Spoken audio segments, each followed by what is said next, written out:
Bloomberg Audio Studios. Podcasts, radio, news. We turn now to Democratic Congressman Jim Clyburn of South Carolina joining us here on Balance of Power. Congressman, it's so good to have you this evening. As we consider the changes the Speaker is trying to navigate here with the various factions of his party, they include bringing forward potentially stricter work requirements for Medicaid, bringing forward rollbacks to subsidies in the Inflation Reduction Act. All of that could get us closer to the midterms in 2026. Does that actually serve you and your party better? In thoughts about reclaiming the House majority? Well, thank you very much for having me. I'm not too sure that we're concerned about the party at this moment. We're concerned about the people that are going to be affected by all of this. I always say, if we take care of our jobs, if we take care of the American people, that will do all we need to do for us as Democrats. Now, we don't know, or at least I don't know yet, exactly what all there is to this legislation. I do know this. There is no knee-jerk opposition to work requirements. We Democrats are not opposed to work requirements if they make sense. And the problem we've got now is that people tend not to remember that we've had work requirements in these pieces of legislation for several years now. We don't oppose that. We do oppose balancing the budget on the backs of working men and women. And I don't understand how the investor class that make their money off of people spending money are so against people having money to spend. It seems to me that you would be interested in your products being afforded by the people who work in these companies and on the manufacturing places that you invest in and that you own. It's just like this Medicaid. Medicaid has beneficiaries, but the people who benefit from Medicaid are the people who own the nursing homes, the people who own these hospitals. These are the people who get the benefit. And so I just think that it's time for us to start pushing a serious narrative about who are the beneficiaries as well as who gets the benefits. And that's what we Democrats are concerned about. Congressman, it's good to have you back. I'm sure you saw the news from Moodys on Friday. The U.S. no longer has a AAA credit rating by any of the major ratings agencies, and we've got the debt limit to deal with here. We're waiting for a more firm X date on this, but it looks like it will probably be part of this massive reconciliation project. How do you reconcile potentially voting no on this bill, knowing the debt ceiling needs to be raised? Well, you know, I've always been one for getting rid of the debt ceiling. Ever since I've been in the Congress, over 30 years now, I've always advocated by getting rid of that. We're the only country left doing that. I think there may be one other. I shouldn't say that. I think there's one other. What we ought to do is separate that from everything else. We ought not have that as a part of this package. And so I will be voting against this bill, irrespective of the fact that they're putting things in there like raising the debt limit. Because to vote for raising the debt limit, I've got to vote against people having income or being able to incur any debt at all. And so that's a fool's errand that I'm not going to go on. Congressman, I'm sure you are familiar with the thinking of some Republicans in the Senate, including Senator Josh Hawley, for example, who is also not in favor of Medicaid cuts of any kind. President Trump suggests he doesn't really want to see Medicaid touched for eligible individuals as well. To what extent do you expect that the other chamber may actually be the one that makes sure these policies don't come to law, and that it's not just Democrats not voting for this in the House, but Senate Republicans saying no to some of these policies?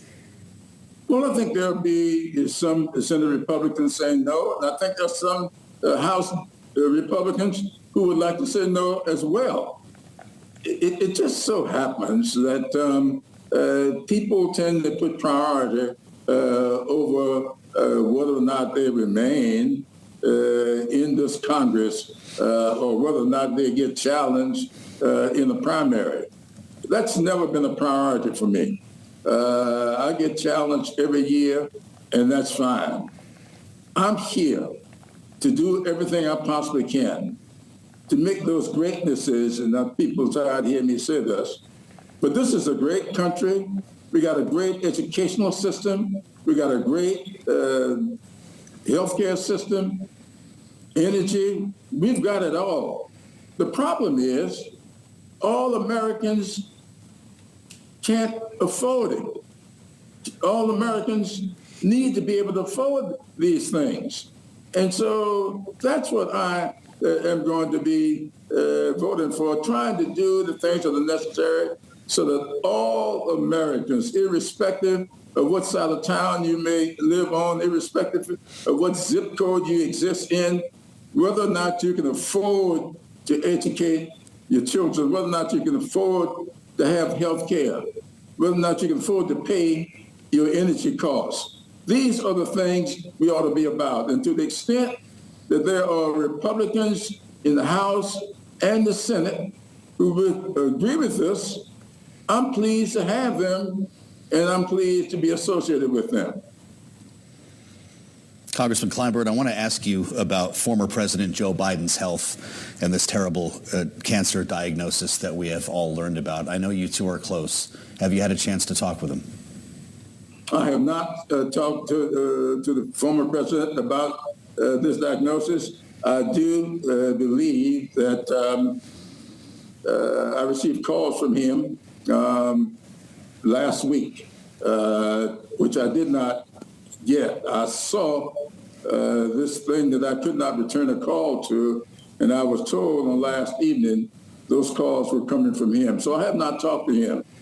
But I do know this. I know what it is to be associated with people going through debilitating illnesses. My late wife spent 30 years fighting diabetes that led to heart failure, a stroke, total kidney failure, and I know what that's like. My father died from prostate cancer. My mother from multiple myeloma.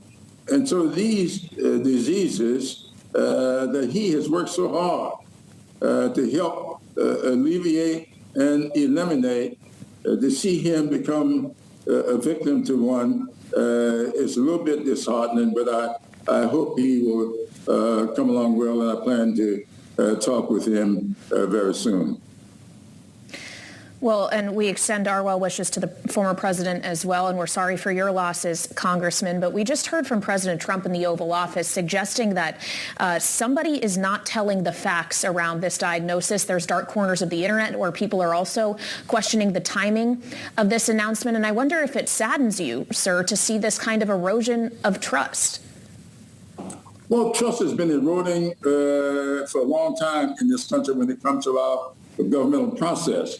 This is not anything new. I've been talking about this now for about 10 years. I just left the meeting before coming out here when I talked about the erosion of trust in our government, erosion of trust in the system, whether or not we are going to continue to work together to try to build a more perfect union, or whether or not we're going to go the way the country went back in the 1870s when we initiated that which became known as Jim Crow. I referred to Project 2025 as Jim Crow 2.0. And if you look through that project, you will see throughout those 900 pages are all kinds of things that undermine the media, undermine the government, undermine the private sector. These are just things that are eroding. And so I know that people, no matter what they see or hear these days, they're not going to believe it.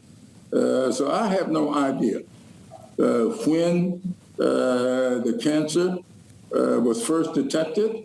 I do know this, that hindsight is 20/20. I wish all of us could have the benefit of hindsight as we go through the process of making decisions about our lives and our livelihoods. It's good to have you back with us, Congressman. Democratic Congressman Jim Clyburn of South Carolina. We thank you.